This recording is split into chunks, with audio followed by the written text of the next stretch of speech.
दानवीर कर्ण। कर्ण कुंती का पुत्र था। पांडु के साथ कुंती का विवाह होने से पहले ही इसका जन्म हो चुका था।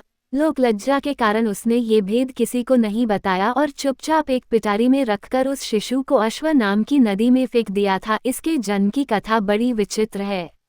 राजा कुंतीभोज ने कुंती को पाल पोसकर बड़ा किया था। राजा के यहाँ एक बार महर्षि दुर्वासा आए, कुंती से उनका बड़ा सत्कार किया और जब तक वे ठहरे उन्हीं की सेवा शुश्रूषा में रही। इसकी इस श्रद्धा भक्ति से प्रसन्न होकर महर्षि ने उसे वार दिया कि वह जिस देवता को मंत्र पढ़कर बुलाएगी वही आ जाएगा और उसको संतान भी प्रदान करेगा। कुंती ने नादानी के कारण महर्षि के वरदान की परीक्षा लेने के लिए सूर्य नारायण का आवाहन किया। उसी क्षण सूर्यदेव वहां आ गए। उन्हीं के सहवास के कारण कुंती के गर्भ से कर्ण का जन्म हुआ। जब पिटारी में रखकर इस शिशु को उसने फेंक दिया तो वह पिटारी बहती हुई आगे पहुंची। वहां अधीर्थ ने कौतूहलवश उसे उठा लिया और खोलकर देख तो उसमें एक जीवित शिशु देखकर वह आश्चर्य करने लगा।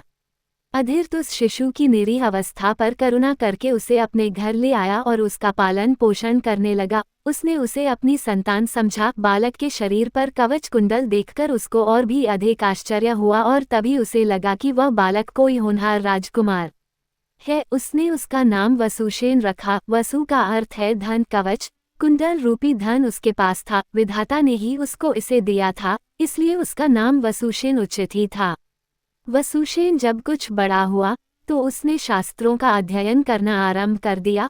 वह सूर्य का उपासक था। प्रातः काल से लेकर संध्या तक वह सूर्य की उपासना ही किया करता था। दानी भी बहुत बड़ा था। उपासना के समय कोई भी आकर उससे जो कुछ भी मांगता वह बिना हिचकिचाए उसको दे देता था। अमूल्य से अमूल्य वस्तु से उसको मोह नहीं था। उसका गौरव तो दानवीर कहलाने में था और अपने कृत्यों से उसने वास्तव में ये सिद्ध भी कर दिया कि वह दानवीर था। उसके समान दानी कौरवों और पांडवों में और कोई नहीं था। उसका परिचय तो हमें उस समय मिलता है जब इंद्र ब्राह्मण का वेश धारण करके उसके पास उसकी अमूल्य निधि कवच कुंडल मांगने गया था। उस समय कर्ण ने देवराज का स्वागत किया था और सहर्ष अपने कवच कुंडल उतारकर दे दिए थे। दान करते समय अपने हित या अहित विचार वह नहीं करता था। यद्यपि सूर्य भगवान पहले उसे मना कर चुके थे कि वो इन कवच कुंडलों को किसी को भी न दे, लेकिन दानवीर कर्ण किसी याचक को निराश करके वापस लौटाना तो जानता ही नहीं था। कर्ण के इस साहस के कारण ही उसका नाम वैकर्तन पड़ा था। यदि इस कवच कुंडलों को वह नहीं देता तो कोई भी योद्धा उसे युद्ध में परास्त नहीं कर सकता था। इंद्र ने अर्जुन के हित के लिए ही इनको मांगा था, क्योंकि इनके बिना अर्जुन कभी भी उसे नहीं हरा सकता था। फिर भी उसके इस अद्वितीय गुण से प्रभावित होकर इंद्र ने उसको एक पुरुषघातिनी अमोघ शक्ति दी। उस शक्ति से सामने का योद्धा किसी भी हालत में जीवित न ही बच सकता था और उसको कर्ण ने अर्जुन के लिए रखा था। लेकिन श्री कृष्ण ने चाल चली और कर्ण की उस शक्ति को घटोत्कच पर चलवाकर अर्जुन के जीवन पर आए इस खतरे को सदा के लिए मिटा दिया। घटोत्कच, जो आकाश में विचरण करके कौरवों पर अग्नि की वर्षा कर रहा था और जिसने एक बार तो सारी सेना को पूरी तरह विचलित कर डाला था, शक्ति लगते ही निर्जीव होकर पृथ्वी पर गिर पड़ा। धनुर्विद्या में कर्ण अर्जुन के समान ही कुशल था। एक बार जब महाराज धृतराष्ट्र की आज्ञा से कौरव पांडवों की अस्त्र शिक्षा की परीक्षा के लिए एक समारोह किया गया था, तो अर्जुन ने अपने अस्त्र शिक्षा के कौशल से सबको चकित कर दिया था। उसने ऐसी ऐसी क्रियाएं कर द छोटी ही खाई थी कि किसी भी योद्धा की हिम्मत नहीं होती थी कि उसका जवाब दे सके। एक विजेता की तरह के कौशल दिखाकर वह प्रशंसा लूट रहा था। दुर्योधन उस समय हतप्रभ सा होकर चुपचाप बैठा था। अर्जुन का सा कौशल दिखाना उसके सामर्थ्य के भी बाहर था। उसी समय कर्ण वहां आ पहुंचा और उसने मैदान में आकर अर्जुन को ललकारा, अर्जुन, जिस कौशल के बल पर तू यहाँ सबको चकित कर रहा है और सभी से प्रशंसा लूट रहा है, उसे मैं भी करके दिखा सकता हूँ। ये कहकर उसने धनुष पर बाण चढ़ाकर वही सब कुछ कर दिखाया जो अर्जुन ने किया था। चारों ओर से कर्ण की जय जयकार होने लगी। दुर्योधन का चेहरा अर्जुन के प्रतिद्वंद्वी को देखकर खिल उठा। उसने उसे हृदय से लगा दिया। उसने उसे अर्जुन के साथ द्वंद्व युद्ध करने के लिए प्रेरित किया। दुर्योधन की बात मानकर उसने अर्जुन को इसके लिए चुनौती दी। अर्जुन द्वंद्व युद्ध के लिए तैयार हो गया। अब झगड़ा बढ़ने की आशंका थी, इसलिए कृपाचार्य ने बीच में हस्तक्षेप करते हुए कहा कि राजकुमार के साथ राजकुमार का ही द्वंद्व युद्ध हो सकता है। चूंकि कर्ण सूत के द्वारा पाले हुए हैं, इसलिए इनके गोत्र कुल आदि का ठीक ठीक पता न होने के कारण इनको अर्जुन से द्वंद्व युद्ध करने का अधिकार नहीं है। बस यह ऐसी समस्या थी जिसको कर्ण हल नहीं कर सकता था। वो हक्का बक्का सा अर्जुन का मुंह तारका रह गया। दुर्योधन को भी इससे धक्का लगा। क्यों? कि कर्ण के द्वारा अर्जुन का मान चूर्ण करने की उसकी ही तो योजना थी। जब कर्ण इस दुविधा में पड़ा हुआ आगे अपने पैर नहीं बढ़ा सका तो दुर्योधन ने उसे राजाओं की श्रेणी में लाने के लिए अंग देश का राज्य दे दिया। राजा होने के नाते अब वह अर्जुन या अन्य किसी राजकुमार के साथ युद्ध कर सकता था। वह इसके लिए उतारू भी था, लेकिन संध्या होने के कारण यह वाद विवाद थम गया और सब अपने अपने घर चले गए। बस फिर जीवन में सदा ही कर्ण अर्जुन से प्रतिद्वंद्वी के रूप में मिला। अर्जुन से ही उसकी विशेष रूप से शत्रुता थी। वह उसकी प्रसिद्धि को सह नहीं सकता था। अनेक स्थलों पर वह अर्जुन के सामने आया, लेकिन अपना कुल गोत्र न बता सकने के कारण उसे सामने से हटना पड़ा। वह सूत पुत्र कहलाता था, क्योंकि सूत ने ही उसको पाला था। इसी कारण द्रौपदी के स्वयंवर में भी घूमती मछली की आंख बेधने की सामर्थ्य रखते हुए भी उसको अवसर नहीं दिया गया। स्वयं द्रौपदी ने ही सूतपुत्र कहकर उसका अपमान किया था और उसकी पत्नी बनने से इनकार कर दिया था। सूतपुत्र को क्षत्रिय कन्या का वरण करने का अधिकार नहीं है। ये शब्द शूल की तरह उसके हृदय में चुभ गए थे और वह लहू के घूंट पीकर अपने स्थान पर आ बैठा था। लेकिन द्रौपदी के प्रति उसकी घृणा इतनी बढ़ गई थी कि भरी सभा में शासन ने द्रौपदी को नंगा करना चाहा था तो उसने इसका तनिक भी विरोध नहीं किया था, बल्कि द्रौपदी की हंसी उसने लड़ाई थी। जब दुर्योधन के भाई विकर्ण ने कौरवों के इस घृणित व्यवहार की निंदा की थी तो कर्ण ने उससे कहा था, विकर्ण, तुम अपने कुल की हानि करने के लिए पैदा हुए हो। अधर्म अधर्म तुम पुकार रहे हो। द्रौपदी के साथ जो भी व्यवहार किया जा रहा है वह ठीक है। वह दासी है और दासी के ऊपर स्वामी का पूरा अधिकार होता है। ये कहकर उसने द्रौपदी के द्वारा किए अपने अपमान का बदला चुकाया था। उस समय उसका हृदय पत्थर की तरह कठोर हो गया था। जैसे भी बन पड़ा उसने द्रौपदी का अपमान किया, उसे 5 पुरुषों की व्यभिचारिणी स्त्री कहा और हर तरह से उसे धिक्कारा। उस समय प्रतिशोध की आग में जलते हुए उसने उचित अनुचित का विचार बिल्कुल छोड़ दिया। द्रौपदी को नंगी देखने और दिखाने की उसकी इच्छा थी। इससे स्पष्ट होता है कि कर्ण प्रतिशोध की भावना के आगे सत्य, न्याय और धर्म की भावना को पूरी तरह भूल जाता था। यह उसके चरित्र की दुर्बलता ही है।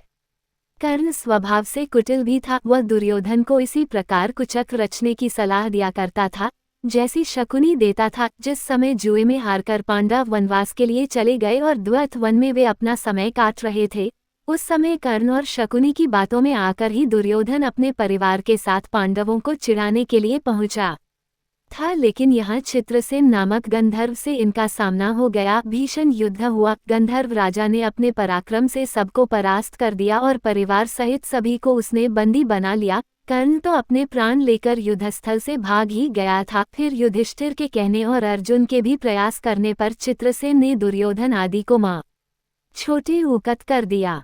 कर्ण अहंकारी भी बहुत था। उसे अपने पराक्रम पर बड़ा घमंड था और बार बार दुर्योधन को प्रसन्न करने के लिए वह कहा करता था कि वह एक क्षण में ही अर्जुन को मार गिराएगा। इसके लिए भगवान परशुराम द्वारा सिखाए हुए अपने अस्त्र कौशल की दुहाई देता था। यहाँ तक कि भीष्म पितामह, गुरु द्रोणाचार्य आदि के सामने भी वह अपनी शेखी बघारने से बाज नहीं आता था। एक दिन पितामह से न रहा गया। उन्होंने इसे फटकारते हुए कहा, दुरभिमानी कर्ण, व्यर्थ की बात क्यों किया करता है। खांडव दाह के समय श्री कृष्ण और अर्जुन ने जो वीरता प्रकट की थी उसको याद करके तुझे लज्जित होना चाहिए। क्या तू श्री कृष्ण को साधारण व्यक्ति समझता है? वे अपने चक्र से तेरी उस अमोघ शक्ति को खंड खंड कर देंगे। व्यर्थ दंभ करना एक सच्चे वीर का गुण नहीं है। पितामह की यह बात सुनकर कर्ण क्रुद्ध हो उठा और उसने झल्लाकर अपने शस्त्र फेंक दिए और कहा, पितामह ने सभी के सामने मुझे लज्जित किया है। अब तो इनकी मृत्यु हो जाने पर ही मैं अपना पराक्रम दिखाऊंगा। इसी दुराग्रह के कारण जब तक भीष्म पितामह जीवित रहकर युद्ध करते रहे, कर्ण ने युद्ध में हाथ नहीं बटाया। जब उसने सुन लिया कि वे धराशायी हो चुके हैं, उस क्षण प्रसन्न होकर वह दुर्योधन के पक्ष में आकर शत्रु से युद्ध करने लगा। गुरु द्रोण के पश्चात कौरव सेना का तीसरा सेनापति वही था। इस वृतांत से यही स्पष्ट क्या होता है कि वह अत्यधिक क्रोधी स्वभाव का था, सदा अहंकार में उसकी बुद्धि डूबी रहती थी और इस कारण बुद्धिमानों की बातें भी बुरी लगती थीं। इसके विपरीत अर्जुन धीर बुद्धि और विनयशील था। इस सब के होते हुए भी कर्ण अपनी बात का धनी था। जो कुछ भी वचन वह दे देता था, उससे हटना तो वह जानता ही नहीं था। श्री कृष्ण ने उसे यह बता दिया था कि वह कुंती का ज्येष्ठ पुत्र है और साथ में उन्होंने उससे पांडवों की ओर मिल जाने का आग्रह भी किया था, लेकिन सब कुछ सुनकर भी उसने दुर्योधन के साथ विश्वासघात करना उचित नहीं समझा। श्री कृष्ण ने कहा था, कर्ण, भाइयों के विरुद्ध लड़कर उनको मारने की कामना करना पाप है, इसलिए तुम कौरवों का साथ छोड़कर पांडवों का पक्ष ले लो। युधिष्ठिर तुम्हें अपना अग्रज मानकर अपना जीता हुआ साम्राज्य तुम्हें ही दे देंगे। कृष्ण की यह प्रलोभन भरी बातें सुनकर भी कर्ण अपने वचन पर दृढ़ रहा और कहने लगा, श्री कृष्ण, दुर्योधन के साथ विश्वासघात करना सबसे बड़ा पाप है। यदि मैं उसकी मित्रता को तोड़कर पांडवों की ओर मिल जाऊंगा तो सब यही कहेंगे कि कर्ण अर्जुन से डरकर उनकी ओर मिल गया है। फिर मैं ऐसा क्या करूं? मेरी माँ ने तो मुझे मारने का सारा प्रबंध कर दिया था। सूत ने ही मुझे उठाया और पाला, इसलिए वे ही मेरे पिता तुल यह सूतों के साथ मैं कई यज्ञ भी कर चुका हूँ और मेरा विवाह संबंध भी सूतों के परिवार में ही हुआ है। फिर मेरा पांडवों से क्या संबंध रहा? धृतराष्ट्र के घराने में ही दुर्योधन के आश्रित मैं रहा हूँ और 13 वर्ष तक मैंने उन्हीं का दिया हुआ राज्य किया है। फिर कैसे उनके साथ विश्वासघात कर दूं? दुर्योधन को मेरे ऊपर पूरा विश्वास है। मेरे कहने से ही तो उसने इस युद्ध को मोल लिया है और अर्जुन के प्रतिद्वंद्वी के रूप में दुर्योधन की आशाएं मेरे ऊपर ही तो लगी हुई हैं। इस परिस्थिति में अपने आश्रयदाता और मित्र दुर्योधन को छोड़कर मैं कभी पांडव पक्ष में नहीं मिल सकता। फिर यदि एक बार मैं मिल भी गया तो युधिष्ठिर जो राज्य मुझे देगा उसे अपने वचन के अनुसार मुझे दुर्योधन को देना होगा। इससे तो पांडवों का सारा प्रयत्न ही निष्फल चला जाएगा। ये सभी कुछ सोच विचार कर मैं निश्चय पूर्वक कहता हूँ कि मैं मित्र दुर्योधन का साथ छोड़कर और किसी पक्ष में नहीं मिल सकता। लेकिन हाँ, यह वचन न अवश्य देता हूँ कि युद्ध में मेरा प्रतिद्वंद्वी केवल अर्जुन ही है, उसके सिवा किसी पांडव का वध मैं नहीं करूँगा। कर्ण का ये कथन उसके चरित्र की महानता पर प्रकाश डालता है। बात का कितना पक्का था। वह दानवीर दुर्योधन चाहे अधर्मी था, लेकिन उसका तो आश्रयदाता था। फिर वह उसके साथ छल कपट कैसे कर सकता था? अंत तक उसने दुर्योधन का साथ दिया और अपने आप को एक सच्चा मित्र प्रमाणित कर दिया। कर्तव्य के प्रति कर्ण पूरी तरह कठोर था। वह युधिष्ठिर तथा अर्जुन की तरह सहृदय नहीं था कि पांडवों के विषय में ये ज्ञात होते ही कि ये उसके भाई हैं, युद्ध करना बंद कर दे। एक बार मन में दृढ़ संकल्प करके उसको पूरी तरह निभाना बड़ी ही उसके जीवन का उद्देश्य था। दुर्योधन की सहायता करना उसका कर्तव्य था। इससे पांडवों के प्रति जागृत हुआ भ्रातृत्व भाव भी उसे विचलित न कर सका और फिर भी अर्जुन के प्रति कठोर और ईर्ष्यापूर्ण दृष्टि उसकी बनी ही रही। यहाँ तक कि स्वयं माता कुंती ने जाकर कर्ण को अपनी ओर मिलाने की इच्छा प्रकट की थी, लेकिन उस समय भी वह वीर अपने पथ से विचलित नहीं हुआ। यह उसके चरित्र की श्रेष्ठता ही थी। फिर एक बार कृष्ण को वचन देकर अर्जुन के सिवा अन्य किसी पांडव की ओर उसने शस्त्र नहीं उठाया। अर्जुन से ही युद्ध करते हुए वह वीरगति को प्राप्त हुआ था। महाभारत युद्ध में भी उसकी वीरता देखकर स्वयं श्री कृष्ण उसकी प्रशंसा करने लगे थे। कितनी ही बार वह अर्जुन के रथ को पीछे हटा देता था। जब तक वह सेनापति रहा, अर्जुन बार बार उसके प्रहारों से विचलित हो उठता था। उसकी समझ में नहीं आता था कि वह कैसे इस परम योद्धा को परास्त करे।